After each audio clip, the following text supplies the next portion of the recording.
ఆయన ఈ by election తోటన్నా ఇక్కడ మంచి జరుగుతుంది, మునుగోడుకు మంచి జరుగుతుంది అని, ఎందుకంటే ఇట్లానన్నా డెవలప్మెంట్ జరుగుతుంది, మునుగోడు బాగుపడుతుంది అని ఒకే ఒక ఆశతోటి ఆయన దీన్ని రాజీనామా చేసి మళ్ళీ బై ఎలక్షన్కి వచ్చారు. మళ్ళీ ఎలక్షన్స్కి వచ్చి ప్రజల ముందుకు వచ్చారు.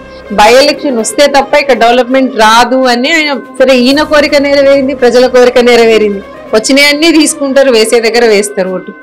ఇంకా బీజేపీ ప్రభుత్వం, కేంద్ర ప్రభుత్వం దీనిలో జోక్యం చేసుకొని ఇప్పుడు సర్పంచులకు డైరెక్ట్ ఫండ్స్ ఏవైతే ఇస్తుందో దాంతో సర్పంచులు ఊపిరి పీల్చుకున్నారు. అంతో ఇంతో డెవలప్మెంట్ జరుగుతుంది ఊర్లలో.